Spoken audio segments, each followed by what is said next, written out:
On va pas se fâcher. Premier débat sur Boursorama, le pouvoir d'achat des Français qui pourrait connaître sa plus mauvaise année depuis 2013. C'est pas moi qui le dis, c'est l'OFCE qui le prévoit avec un pouvoir d'achat qui devrait baisser cette année. Ça faisait longtemps, Guillaume, qu'on n'ait pas vu ça, non? Enfin, depuis la crise énergétique de 2022, non?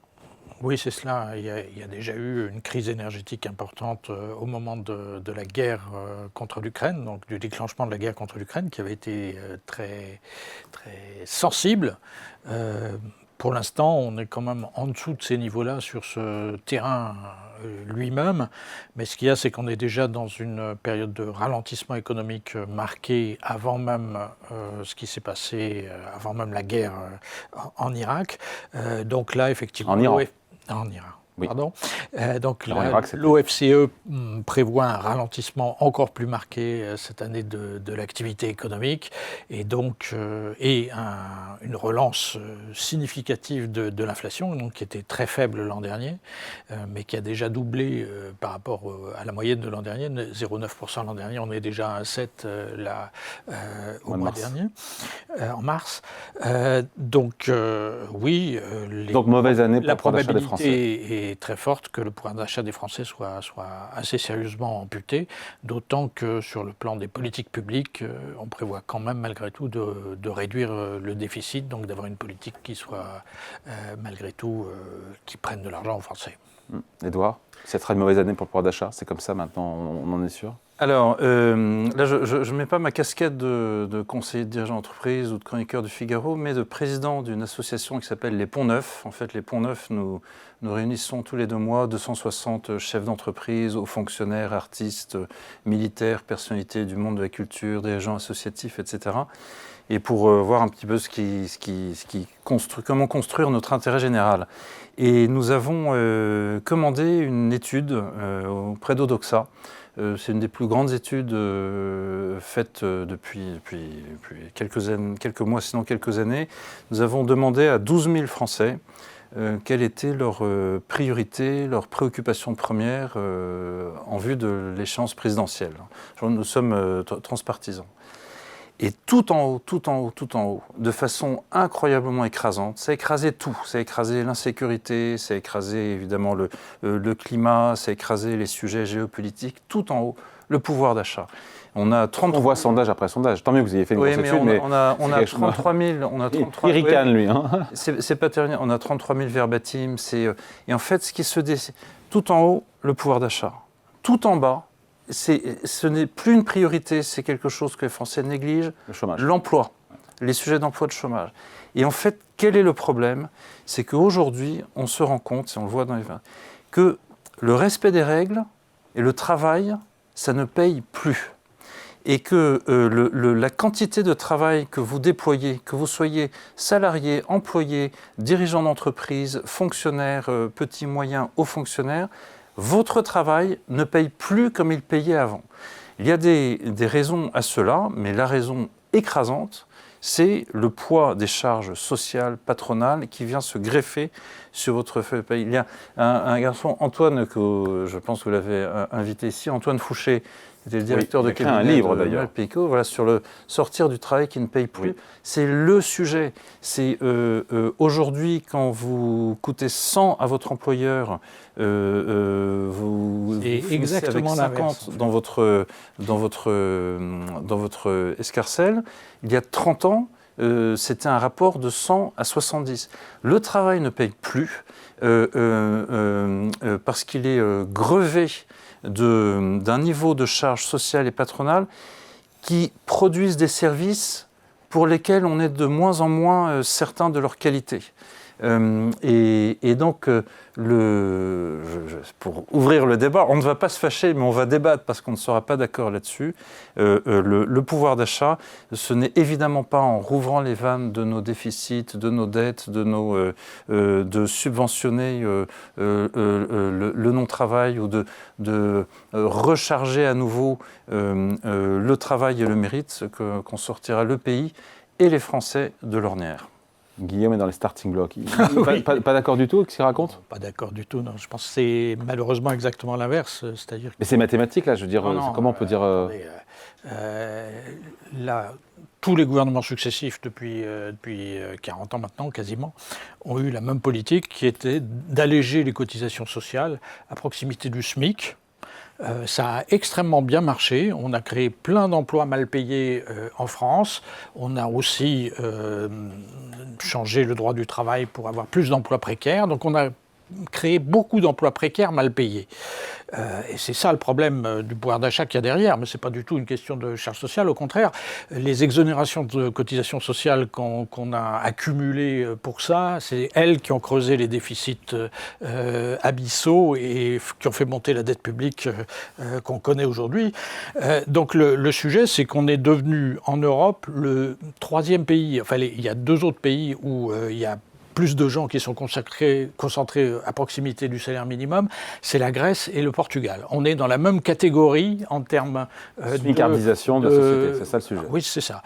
On a smicardisé la société et en plus, comme on a fait ces exonérations de cotisations sociales sur les bas salaires pour créer beaucoup d'emplois à bas salaire, on a augmenté les cotisations sociales sur l'emploi qualifié, ce qui a contribué à la désindustrialisation et à la disparition des emplois qualifiés en France. Donc ce qu'on paye sur ce plan-là, c'est vraiment cette politique de l'emploi parfaitement stupide qui a consisté à essayer d'avoir une insertion très bas de gamme dans la division internationale du travail, d'avoir le plus de smicards possible. Mais ça fait baisser le chômage. Oui, ça fait baisser un peu le chômage. Pour autant, on est resté quand même un des pays où il y en a le plus. Hein. Ouais, mais on vient quand on dit que le chômage est plus une préoccupation des Français, c'est peut-être vrai il y a un mois ou deux, mais on en reparlera à la fin de l'année, hein, parce que ça risque d'être un des sujets qui reviennent assez fort dans le débat public avec ce qui va se passer maintenant. Édouard. Nous ne sommes pas d'accord, mais nous ne nous fâchons pas. Là où je rejoins à force de le répéter, on va finir par pas vous croire. Duval, c'est que effectivement, ce n'est pas uniquement sur les bas salaires qu'il fallait décharger les cotisations sociales, les charges patronales, etc., mais absolument à toutes les échelles. Là où je suis d'accord avec Guillaume Duval, c'est que le chômage va revenir. Je ne sais pas si on aura le temps de se parler de l'intelligence artificielle, du fait qu'aujourd'hui, les jeunes diplômés, et là on n'est pas sur du SMIC, des trappes à SMIC, les jeunes diplômés ne sont plus recrutés par leurs recruteurs usuels. Le sujet va revenir. Ce n'est pas en ayant les salaires parmi les plus chargés d'Europe qu'on va réussir à inciter les employeurs à faire mouvement. Je suis heureux que vous ayez cité la Grèce et le Portugal. Ce sont aujourd'hui les deux pays qui connaissent parmi les taux de croissance les plus élevés et qui ont aujourd'hui les finances publiques parmi les mieux tenues d'Europe. Je ne sais pas dans combien d'années ils rejoindront le PIB par habitant français, mais au rythme où vont les choses chez nous, vous savez par exemple que la Pologne qui n'a pas fait le choix, contrairement à celui que vous voulez privilégier pour notre économie, de toujours charger davantage le travail par des cotisations sociales patronales. La Pologne a fait le choix de développer ses dépenses sociales de manière très importante. La Pologne, dans 4 ans, va nous dépasser en PIB par habitant. Donc, à un moment, quelle est la société que nous voulons privilégier? Est-ce que nous voulons privilégier une société d'allocataires, de rentes, de pensions, d'allocations, ou une société où le travail paye davantage, quitte à ce qu'effectivement nous rognions sur des services publics non essentiels. On ne va pas se parler du service public audiovisuel. Comme la santé, comme l'éducation. Comme le service public audiovisuel, comme les fonctions publiques territoriales, comme les fonctions publiques administratives hospitalières, effectivement. Ce n'est pas en employant des personnes à gérer de la suradministration qu'on améliorera l'état de la santé publique en France. Guillaume ? De toute façon, la suradministration, ce n'est pas le problème. En fait, la part consacrée dans le PIB français à l'État employeur-producteur, donc les différentes fonctions publiques, etc., elle est stable depuis 40 ans, elle est plutôt légèrement en baisse.